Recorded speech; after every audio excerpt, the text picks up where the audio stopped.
Muy buenos días, buenas tardes, buenas noches. Bienvenidos a otra sesión de diálogo crítico de la Fundación Horacio Ducharme. Yo soy Antonio Elías Salum Salazar, miembro de la Junta Directiva de la Fundación Horacio Ducharme, y el día de hoy, viernes 27 de octubre, vamos a tener la gran oportunidad de conversar con una persona muy especial, don Michael Arista Salado, ciudadano estadounidense de origen cubano que reside en Chicago y que hemos querido invitar a esta sesión porque Michael está adelantando una interesantísima propuesta que nos toca a nosotros acá en la Fundación Horacio Ducharme y a muchos otros interesados en los temas de la hispanidad y de revisión histórica, que es el tema de es la denuncia del artículo 9 del Tratado de París entre Estados Unidos de América y el Reino de España.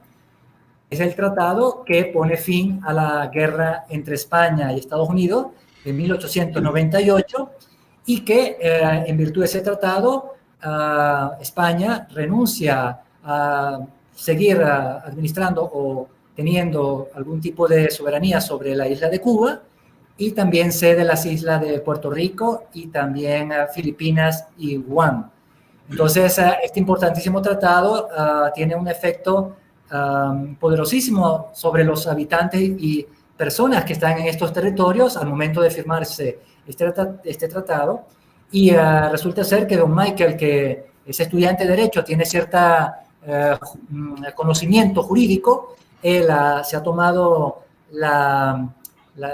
el tiempo, la dedicación a revisar este tratado y ha encontrado que hay algunos reclamos que como cubano y también puertorriqueños es importante que se lleven adelante. Para canalizar este reclamo, Michael es miembro de una organización llamada Autonomía Concertada para Cuba, que en buena medida está impulsando, está apoyándolo en esta, vamos a llamarlo, restitución de ciudadanía española para cubanos y puertorriqueños.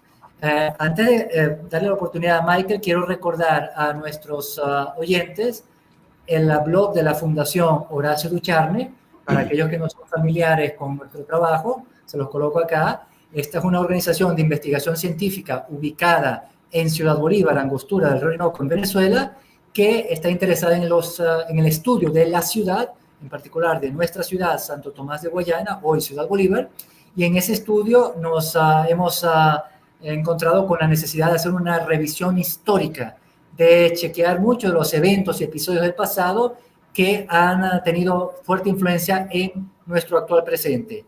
En ese sentido, el trabajo que hace Michael desde Autonomía Concertada para Cuba nos llama poderosamente la atención porque Michael ha encontrado una especie de opción jurídica para hacer un reclamo de ciudadanía. Pero bueno, vamos a darle la palabra a Michael para que se presente y nos hable un poquito más acerca de esta aventura jurídica que está iniciando. Por favor, Michael, bienvenido.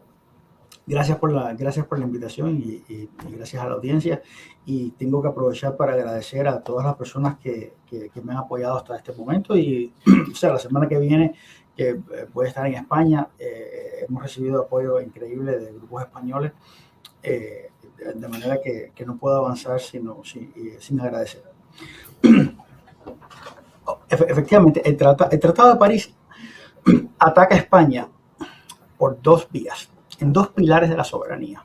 Uno es la integridad territorial, es decir, cercena parte del territorio nacional español. Y la otra parte es que cercena la ciudadanía, es decir, ataca el derecho de persona, que es un derecho íntimo, un derecho personalísimo, que acompaña a la persona y que el Estado no tiene capacidad para desligar estos vínculos. Entonces, si por un lado se pierde el territorio y se pierde la ciudadanía española en los territorios en Cuba y Puerto Rico, entonces se habla de dos variantes. Se habla de la reunificación y se habla de la recuperación de la ciudadanía española, que yo pienso, y es la hoja de ruta que lleva Cuba, que lleva Autonomía Concertada para Cuba, es la forma en la que puede reponerse todo el daño que se hizo. Y te lo voy a explicar muy sencillito. ¿Qué es más fácil? ¿Reunificar o restablecer la ciudadanía? Si la ciudadanía española fue eliminada de un plumazo, con una firma se puede... Entonces, todos los cubanos y puertorriqueños pueden convertirse en ciudadanos españoles. Si yo le corto el brazo a España, ese brazo está lleno de españoles. Entonces, ¿cómo yo garantizo que ese brazo se quede y no regrese? Desnaturalizando a todos sus habitantes. Y eso fue exactamente lo que pasó. Entonces, si yo quiero regresar, si yo quiero que ese brazo regrese, ese brazo ya tiene extranjeros. Yo tengo que primero naturalizar a esas personas, darles la ciudadanía primero para garantizar que no se vuelvan a ir. Entonces, la reunificación no tiene sentido si no pasa primero por la ciudadanía. Entonces, nosotros pensamos que el primer punto es recuperar la ciudadanía española. Y para eso estamos llevando un caso que es una petición. Es decir, si nosotros entendemos que el artículo 9 del Tratado de París fue el que retira la ciudadanía española a los españoles en Cuba y Puerto Rico, una ciudadanía además originaria, lo cual es por supuesto ilegal e inconstitucional. Pero han pasado 125 años. Entonces, en 125 años ese tratado no se ha llevado a los tribunales. O sea, hace 120 años probablemente no existían los mecanismos como si los hay hoy. Exacto, ese es el artículo 9, que despoja a los ciudadanos españoles originarios de su ciudadanía. Una ciudadanía, además, en la que se encontraban en posesión pacífica y sin interrupciones durante 4 siglos. Que, por cierto, dicho sea de paso, para los que se habla de Cuba como colonia, una colonia de 400 años, Cuba y Puerto Rico eran territorios españoles de pleno derecho. Entonces, cuando el Tratado de París, por eso lacera la integridad territorial de España, porque cercena parte de su territorio nacional. O sea, no estamos hablando de colonias, no estamos hablando de territorios que penden administrativamente. O sea, estamos hablando de territorios de pleno derecho. Sí.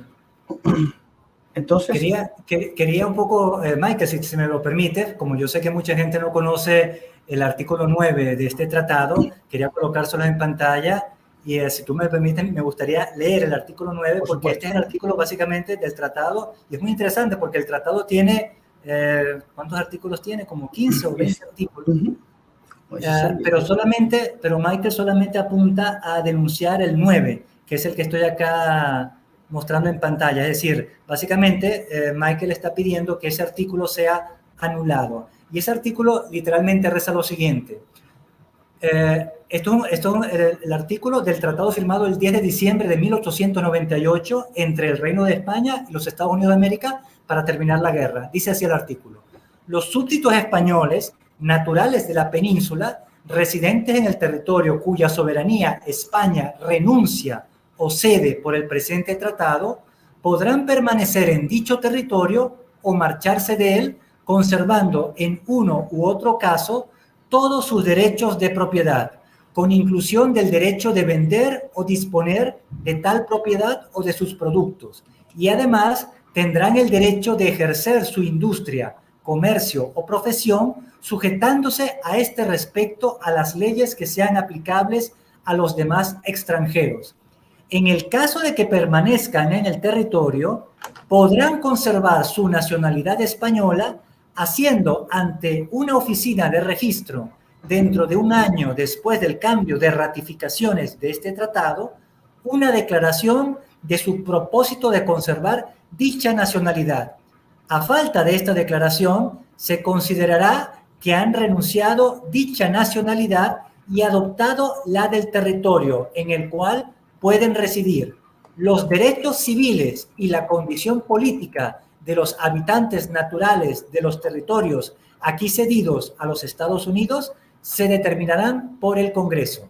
Básicamente, yo que no soy abogado, lo que entiendo acá es que las personas que estaban en la isla de Cuba, en Puerto Rico, en Filipinas y en Guam, que eran súbditos españoles, tenían la posibilidad de conservar su nacionalidad si dentro de un año de tiempo a partir de la ratificación de este tratado pedían o hacían esa declaración en una oficina de registro. De no hacer la declaración, parece ser que ellos se interpreta esa no declaración como una renuncia tácita a dicha nacionalidad. Y creo que ese es el punto que Michael está reclamando. Fue una especie de abuso en la... Correcto, en la, debe ser al revés. la renovación. Tú dices que debe ser... Ajá, dime. La ciudadanía es una relación jurídica, es una relación entre el Estado y el ciudadano que se establece con la manifestación de la voluntad. En el caso de los menores se presume, porque sigue la de los padres, pero en el caso de los mayores de edad es completamente, tiene que ser una manifestación expresa de la voluntad. O sea, yo no puedo pedirte que tú vayas a una oficina de registro para que tú allí manifiestes tu intención de conservar tu ciudadanía originaria. Eso no tiene sentido. Yo tengo que darte a ti la opción. Si tú quieres ser cubano, usted va y, bueno, acepta la ciudadanía cubana. Pero yo no puedo nunca... además, estamos hablando de que España negocia, digamos, y Estados Unidos, por supuesto, es una cláusula impuesta por los vencedores. No es que España libremente haya negociado la ciudadanía, pero sí trafica la ciudadanía y la pone en las manos del parlamento de un país extranjero. Eso es inconcebible. O sea, la ciudadanía es una relación sagrada en la que solo intervienen el Estado y el ciudadano. Y el Estado no puede, motu propio, cancelar o causar la pérdida de esa relación. Y eso es lo que estamos llevando. Ahora, lo interesante es cómo, o sea, la petición no es sencillamente, no es una petición de, por favor, denuncia el artículo 9. No. La petición es un derecho fundamental que está regulado en la Constitución española y está en la Constitución española, está regulado por ley orgánica, o sea que no es poca cosa. Entonces, si nosotros sabemos que el artículo 9 es el que causa la pérdida de la ciudadanía española, bueno, lo que tenemos que hacer es ver cómo pedir un control de la constitucionalidad de ese tratado. Entonces, el control de la constitucionalidad solo se puede hacer por dos vías. Uno es el control abstracto o previo, es decir, antes de que salga, antes de que se ratifique, antes de que se firme. Ese evidentemente no se puede hacer porque han pasado 120 años. El segundo es el control concreto. Es decir, para que pueda haber un control concreto tiene que haber una vulneración, una violación del derecho. Entonces, la petición es el mecanismo ideal, porque la petición, en tanto y en cuanto la administración está obligada a responder, va a generar un documento y ese documento es el que vulnera el derecho y es el que genera la violación que yo que yo voy a pedir al tribunal que revise. No sé si me explico. O sea, de esa manera se conecta el tratado con una violación concreta, actual, que puede ser competencia de un tribunal español de estos días, que fue exactamente pasado. Sí. Exacto, ahora, esa es la parte que ahora quiero un poco que nos expliques, Michael, porque yo entiendo de las informaciones que yo he recibido, reclamo o esta denuncia del artículo 9, tú básicamente la has canalizado el año pasado, en octubre de 2022, tú solicitaste la denuncia o invalidez de este artículo ante el Ministerio de Asuntos Exteriores de la Unión Europea y Cooperación del Reino de España. A través del consulado de ministros, pero obviamente la política exterior de España la determina el Ministerio de Relaciones Exteriores, de Asuntos Exteriores, que fue finalmente quien me dio la respuesta, mediante una orden razonada del ministro, que para nosotros, o sea, en menos de 3 meses recibimos respuesta, con lo cual el gobierno español respondió en tiempo y respondió de una manera que nos ayuda. Sí. O sea, el Ministerio español ha ya respondido esta solicitud, negando la solicitud, entre otras razones, Era lo que podía hacer. Porque esta solicitud tiene incidencias en las relaciones bilaterales entre el Reino de España y los Estados Unidos de América, además de otras razones. Y a continuación, lo que tú hiciste este año, en abril de 2023, fue interponer un recurso contencioso administrativo ante la Administración de Justicia Española para impugnar la negativa del Ministerio Español. Exacto. Lo que estamos buscando es que exista una declaración del Estado español sobre la constitucionalidad de ese artículo. Entonces, a la vez, por supuesto, los tribunales tienen que estar sometidos única y exclusivamente a la ley, pero realmente nunca están así. O sea, los jueces, los tribunales están pendientes de lo que ocurre o sea, del estado de opinión, de muchos otros factores, aunque solo deben estar sometidos a la ley. Entonces, otro de los pilares que nosotros queremos desarrollar para que cuando llegue el momento, esta petición sea de conocimiento general, que todo el mundo pero que sí que una buena parte de las personas, aunque no estén de acuerdo, pero sepan que esta opción existe, que el artículo 9 del Tratado de París, que es abiertamente inconstitucional, no dicho por mí, o sea, yo no hay ideas nuevas en la petición. La petición lo que hace es revisar ideas que fueron expuestas en el año 1900 por personas que eran especialistas en la materia, como el Marqués de Olivar, el Marqués de Cervera, Labra, incluso personalidades del gobierno que se opusieron al tratado, porque era manifiestamente inconstitucional, porque el Estado no puede sencillamente cancelar la ciudadanía originaria de sus propios ciudadanos, y menos traficarle en un tratado. Eso es inconcebible. Ahora, Michael, esto que tú estás haciendo básicamente te lleva a afrontar un procedimiento judicial largo, difícil y costoso para obtener la denuncia del artículo 9 de este tratado. Pero claro, las repercusiones pueden ser muy importantes porque en teoría daría la opción a los actuales habitantes de los territorios afectados, entre ellos Cuba y Puerto Rico, de restaurar o tener de nuevo su nacionalidad española con todas las consecuencias que de ello se derivan. Yo te pregunto, Michael, este procedimiento judicial largo, difícil y costoso, ¿tendrás los recursos económicos, la destreza jurídica y los apoyos políticos necesarios para afrontar este desafío, cualquiera que sea su desenlace? ¿Hasta dónde y hasta cuándo se puede impulsar este esfuerzo, Michael? Bueno, yo estoy dispuesto a ir a Estrasburgo, si hace falta. Y muy probablemente ahí tendremos que terminar.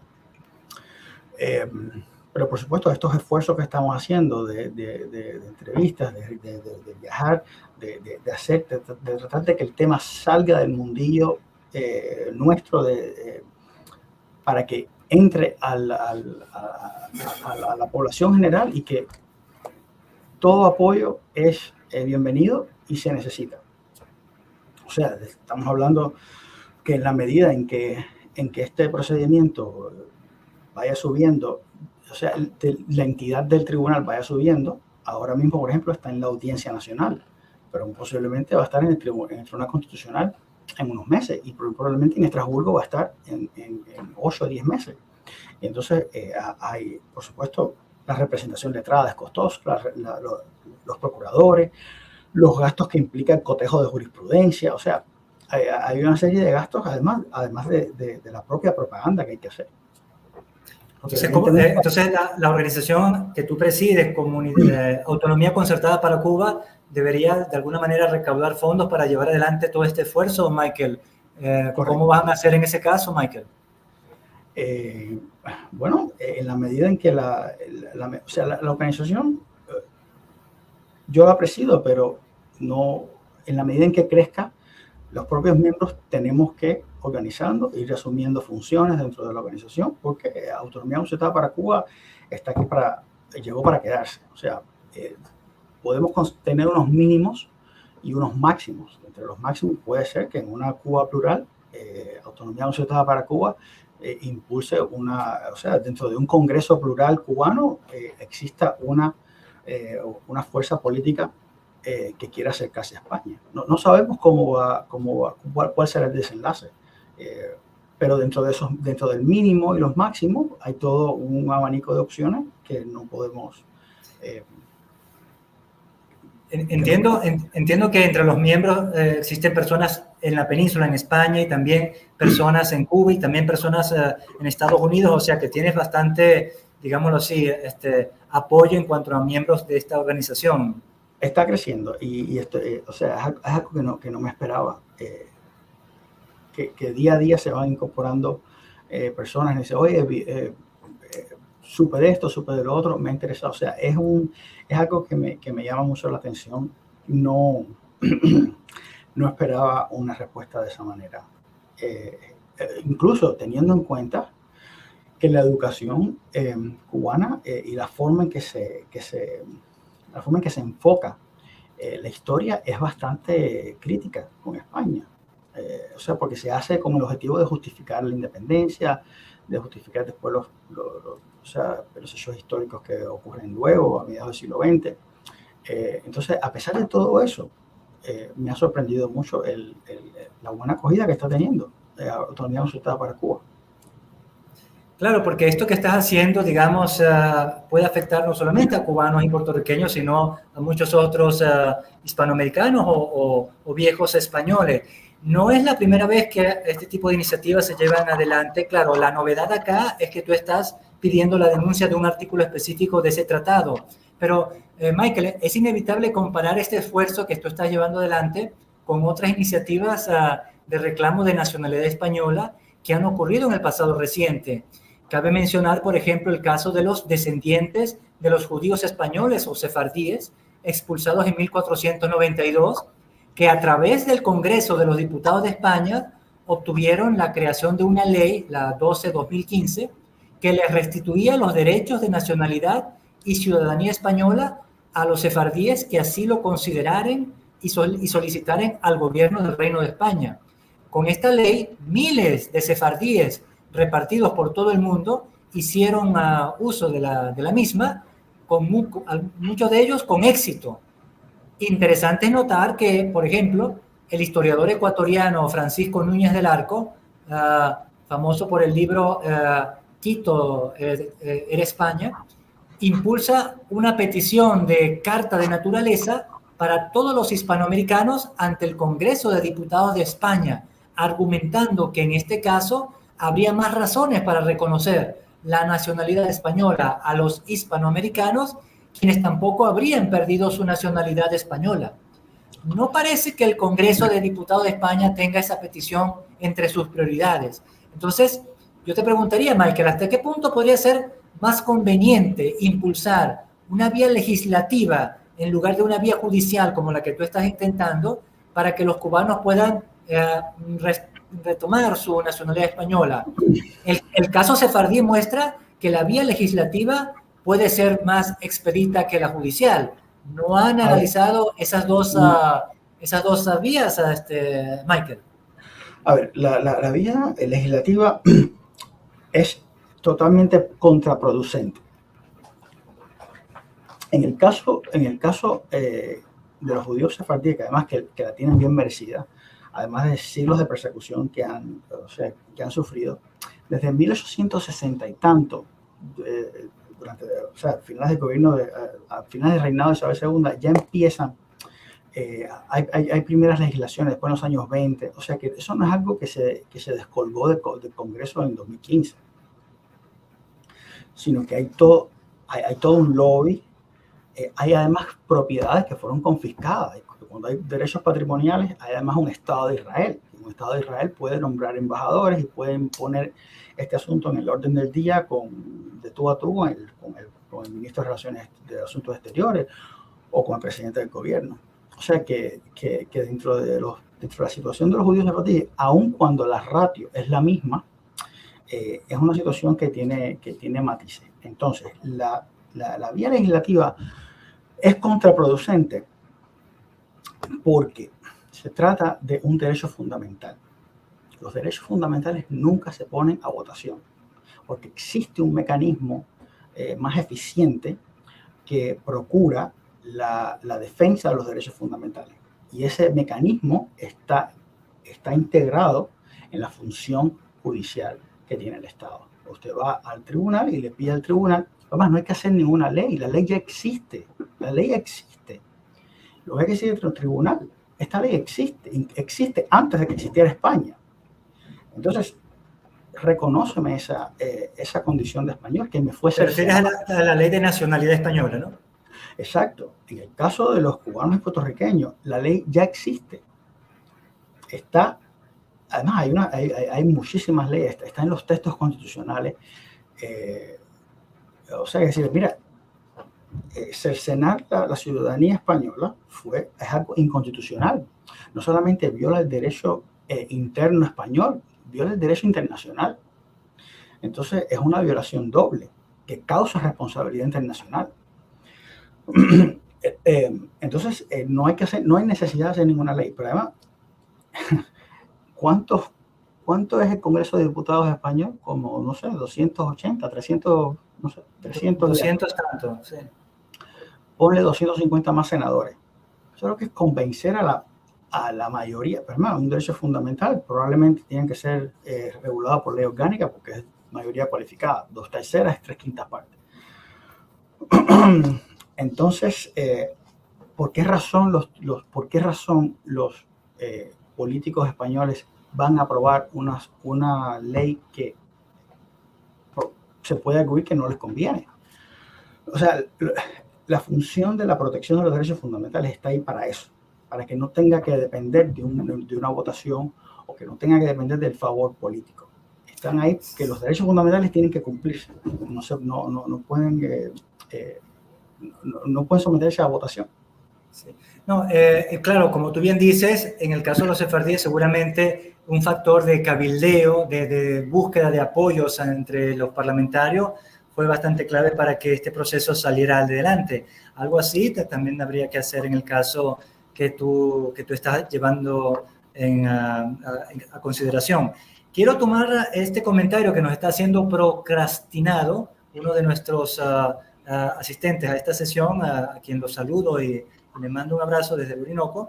Él tiene aquí un comentario. Lo hicieron con los sefardíes porque sabían que eran pocos. Si fueran millones como Cuba y Puerto Rico, no lo habrían hecho. Y aquí yo quisiera preguntarte lo siguiente, Mike, porque claro, al analizar la cuestión de la nacionalidad española de los cubanos y puertorriqueños, a través de la denuncia del artículo 9, es inevitable considerar que se trata de al menos 10 millones de cubanos y 5 millones de puertorriqueños, que podrían sumarse, en teoría, a los ya 45 millones de españoles.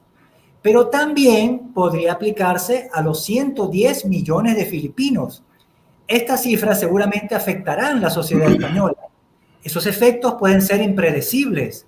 El desenlace judicial estará influenciado por los posibles efectos sociales, políticos y económicos que tenga cualquier decisión. Para el caso sefardí, el efecto no llegó a 1 millón de nuevos españoles, por lo que estos fueron bastante amortiguados por la sociedad española. Habrá inclusive quien dirá que la incorporación de tantos nuevos millones de españoles repentinamente puede afectar el Producto Interno Bruto per cápita español, empobreciendo a España. Habrá también quien dirá que esta nueva fuerza laboral y generación de riqueza súbita ayudaría a despegar a España. Entre estos dos extremos, Michael, ¿qué argumentos se pueden presentar para despejar los miedos a las consecuencias de tantos nuevos españoles? Bueno, ya ese tema escapa a, ya no estaríamos hablando de una injusticia, estamos hablando de otra cosa. Hay que sentarse a hablar. Pero el hecho incontestable es que los cubanos y los puertorriqueños seguimos siendo españoles. Y además tuvimos una carta autonómica estábamos designados especialmente por la Constitución Española de 1876 como de ultramar. Filipinas tuvo otra condición, o sea, yo no soy especialista en la materia, no me he dedicado a un estudio exhaustivo, pero hubo una venta de territorio que ya eso implica otra cosa. En el caso cubano y puertorriqueño, sin duda alguna, la desnaturalización masiva y forzosa fue ilegal e inconstitucional. Ahora, ¿cómo se va a manejar eso? Evidentemente es un reto demográfico, es un reto político, es un reto de todo tipo, pero el hecho de que lo sea no significa que no tengamos, o sea, que no lo hablemos, que no negociemos, porque evidentemente aquí hay un derecho lesionado y es cuestión de justicia. Sí. No, yo estoy completamente de acuerdo contigo. Los derechos fundamentales no están allí para ser negociados o activados cuando conviene, pero también hay que reconocer, Michael, que los jueces y las personas que van a decidir no van a estar aisladas del mundo, van a estar fuertemente presionados y habrá ciertos factores que van a estar interesados en que el desenlace sea de un cierto tipo o de otro tipo. De hecho, sí. Yo no sé si lo voy a lograr, a lo mejor no lo logro yo, lo logro una persona que venga detrás de mí, a lo mejor nos vamos a demorar mucho tiempo en hacerlo, pero alguien tiene que empezar a hablar sobre este tema y empezar a hablar de otros muchos que hacen falta. En mi caso, a mí me interesa mucho que los cubanos accedamos masivamente a la ciudadanía española, porque sería el fin de la dictadura, el fin de la tiranía. Los cubanos podrían finalmente, o sea, tenemos una vía directa hacia el primer mundo, tendríamos acceso a créditos, nos merecemos un respiro.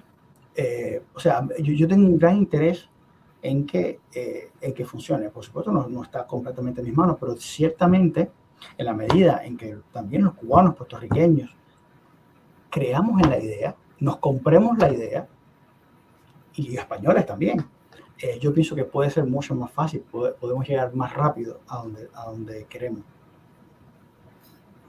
Claro, ahora yo te quiero vamos a insistir un poco en este tema, porque si bien es cierto, va a afectar a España, también va a afectar a otros países del mundo.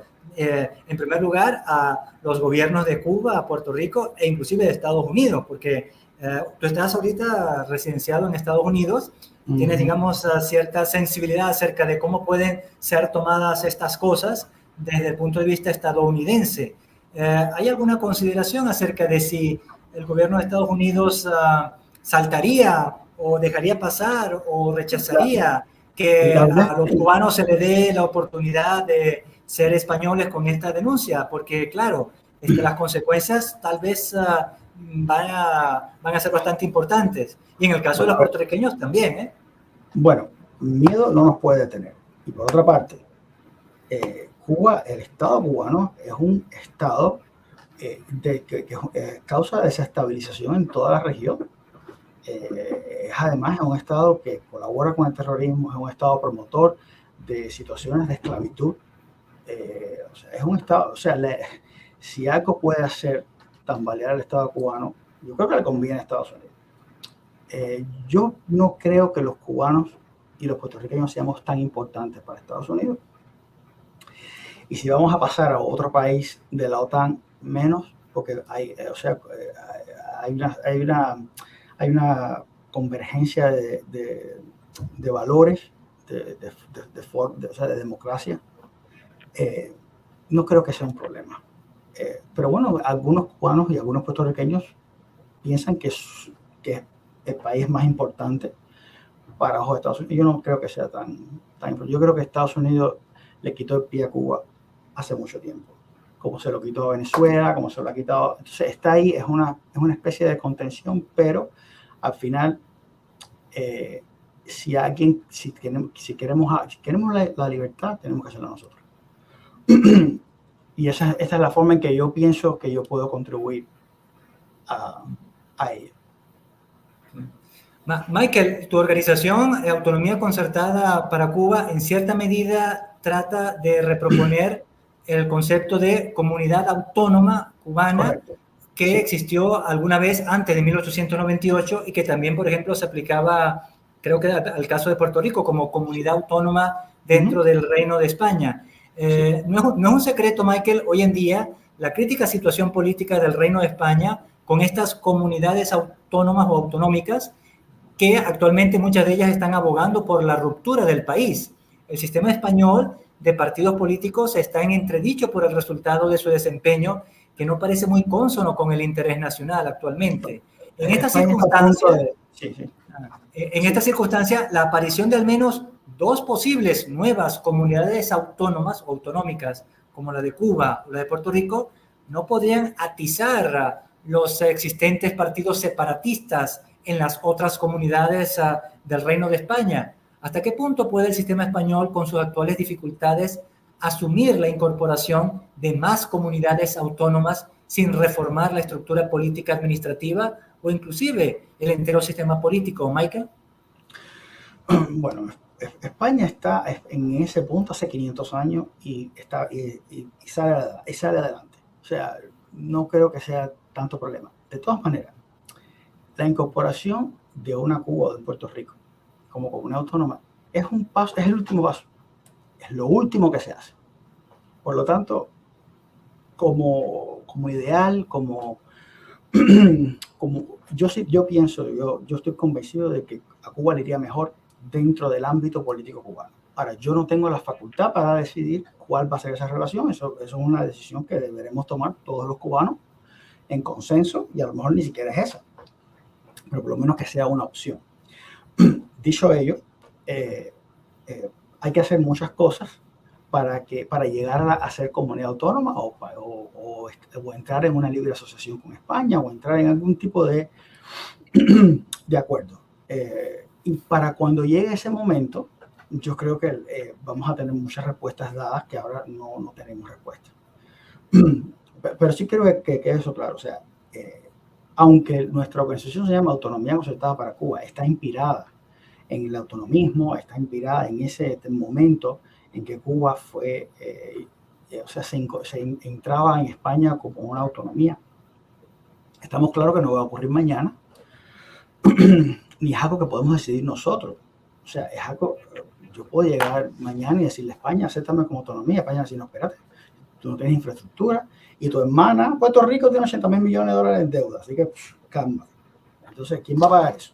Entonces, quizás cuando estemos mejor preparados podemos negociar y hablar de otra manera, pero la ciudadanía es fundamental para lograr cualquier cosa, desde todo punto de vista. Para mayores cuotas de libertad, a lo mejor llega ese momento y no existe ese éxodo masivo de personas, porque en Cuba se pueden dar las condiciones. O sea, no sabemos qué va a ocurrir, pero lo que sí debe ser, la ciudadanía es el punto esencial para lograr libertad, para tomar otras decisiones también. Ese punto es interesante porque tú hablas, la ciudadanía es esencial. Ahora, en el caso de los cubanos y puertorriqueños, bueno, y eventualmente también los filipinos, se trataría de que tomaran la ciudadanía española o la nacionalidad española sin perder la cubana, la puertorriqueña o la filipina, o bueno, no puertorriqueña, estadounidense. ¿Qué consecuencias tendría para los territorios involucrados la residencia de una mayoría extranjera? Por ejemplo, ¿puede existir una Cuba con un 90% de españoles en su territorio? ¿O puede existir una España con un 60% de filipinos en su territorio, Michael? Yo creo que no tiene mucho sentido, por ejemplo, del caso cubano. Puerto Rico tiene otras circunstancias. Puerto Rico tiene que competir con la ciudadanía norteamericana. Nosotros no tenemos que competir con la ciudadanía cubana porque no sirve para nada. Entonces, o sea, en el caso cubano, existe el atractivo de la ciudadanía española porque es una ciudadanía que es fuerte, pero no tenemos la posibilidad de organizarnos, no tenemos la posibilidad, ¿ves? En el caso de Puerto Rico existe la posibilidad de hacer plebiscito, de hacer otro tipo de maneras, pero hay que trabajar en el atractivo, porque tiene que competir con la ciudadanía norteamericana, que es una ciudadanía muy atractiva, porque es una ciudadanía fuerte. Entonces, yo pienso que es increíble cómo en estas dos islas se dan estas situaciones tan dispares. o digamos tan opuestas, ¿no? Ahora, no solamente la ciudadanía, hay otro factor interesante porque han pasado más de 100 años de Sí. estos cambios tanto en Cuba como en Puerto Rico, y en 100 años, bueno, al menos 4 generaciones de cubanos y puertorricos han existido. En tu opinión, ¿no habría que preparar también el sistema educativo de los territorios cubanos, puertorriqueños e inclusive el español para prevenir que estos cambios demográficos produzcan desviaciones inesperadas que puedan causar graves daños a esos territorios? No olvidar que cubanos y puertorriqueños y los filipinos también vienen de una reciente experiencia republicana que contrasta con la visión monárquica española. ¿Qué tan fácil sería para un republicano hacerse monárquico, Michael? Yo no creo que, o sea, yo he dicho en otras tribunas que Cuba es más monárquica que España y España es más republicana que Cuba. Porque el sistema, o sea, digamos, si vamos a definir la monarquía como una forma en la cual, una forma de la sucesión de la jefatura del Estado, el cambio es muy mínimo, el cambio es realmente muy mínimo. No creo que sea tan, por ejemplo, cuando Felipe VI viajó a Cuba, fue increíble ver cómo las personas, o sea, respetaban su figura.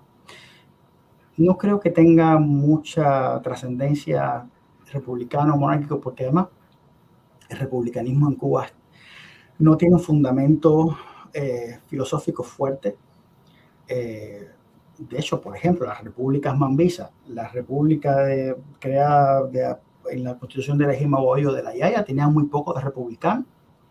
De hecho, el Consejo de Gobierno era un Consejo de Gobierno irresponsable, ilimitado.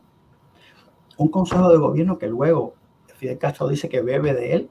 O sea, es una institución completamente que falta de todo espíritu republicano. El hecho de que se llame república no significa que sea republicano. O sea, el republicanismo es otra cosa. Bueno, esa sería mi consideración. No creo que sea. Sí, me gustaría un poco, ya que tú tienes la experiencia un poco también cubana, yo entiendo que en Cuba hay un parlamento con diputados un escuchamiento, como dice Giovanni Sánchez. ¿Cómo? Un escuchamiento, como dice Giovanni Sánchez, porque nadie habla. Y escuchan. Y los que están escuchando, creo que son un cierto número de representantes calculados en base a la base poblacional, ¿no? Estamos hablando de 300 también o algo así. Bueno, hubo una reciente, un nuevo estatuto constitucional que modifica el número de diputados, pero antiguamente eran como 600, o sea, era el parlamento probablemente más grande del mundo, o sea, comparable a la India. Ese es el detalle que quería preguntarte, porque me llama la atención ese parlamento tan grande, creo que también es unicameral, y entonces si lo comparo con el Parlamento español, que creo que son 300 miembros, hay fuerte contraste, ¿no? Entonces, hay dos sistemas de organización, digamos, bastante diferentes. O sea, las personas que están acostumbradas a una organización... Pero eso implica que tú estás acostumbrado a que tu parlamento funcione, o que el parlamento sea de alguna manera una institución que responda a tus intereses, y no es el caso. El parlamento es una institución completamente artificial y artificiosa, o sea, no tiene ningún tipo de... El parlamento no hace nada, y incluso con la nueva constitución ni siquiera sé cuáles son las funciones entre el Consejo de Estado y el Consejo de Gobierno, porque en realidad como ninguna de esas instituciones tiene el poder realmente.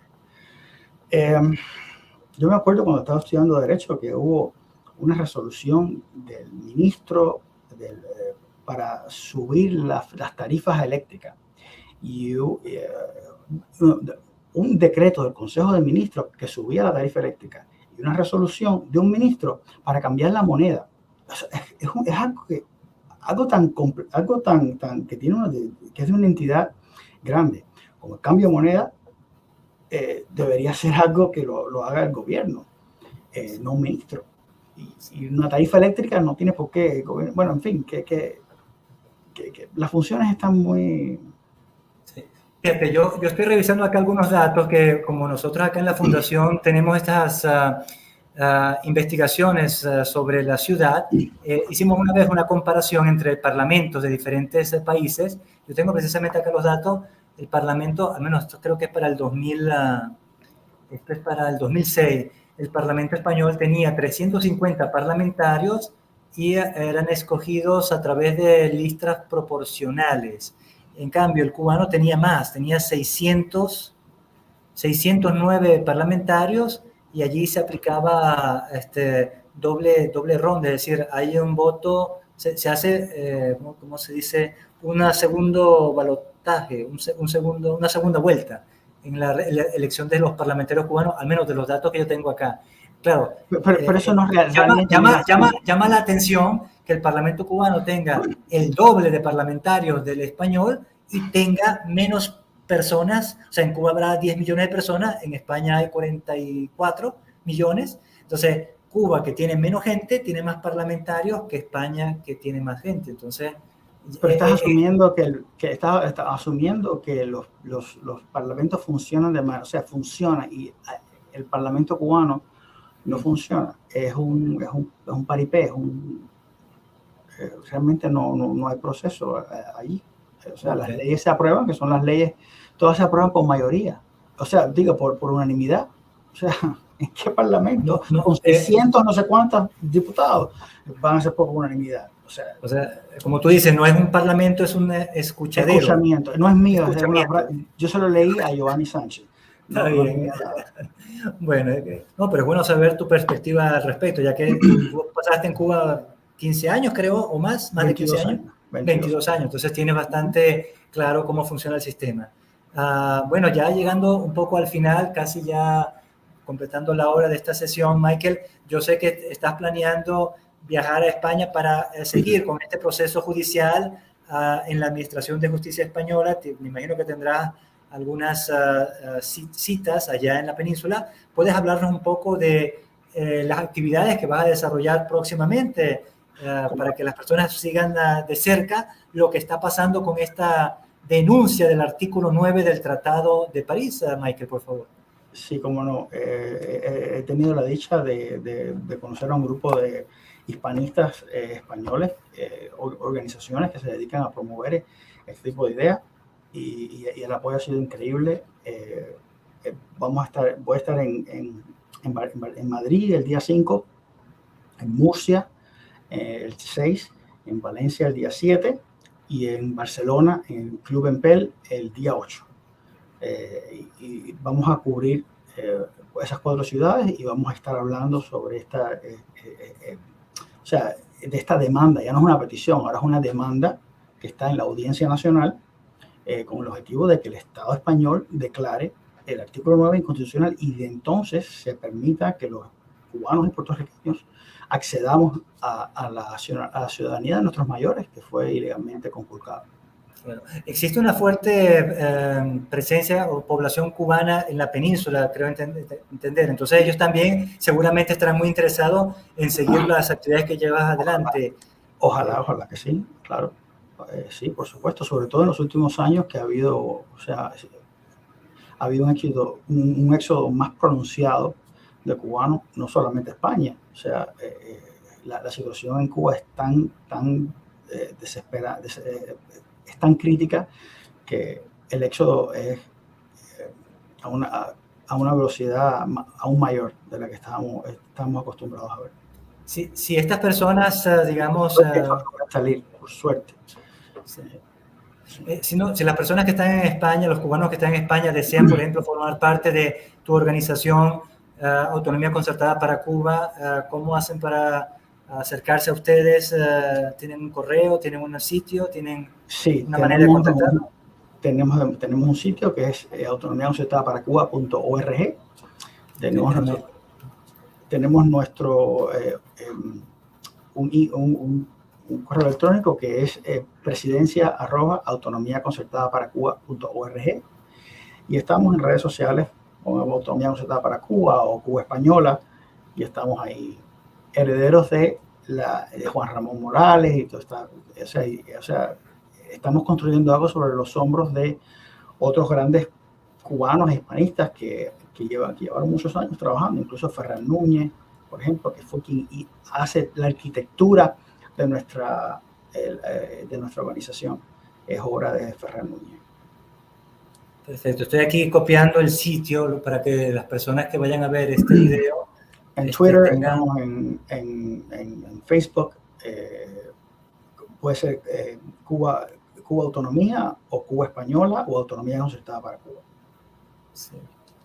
Bueno, Autonomía Concertada para Cuba, entonces... y están mis datos, mi teléfono, está por todas partes.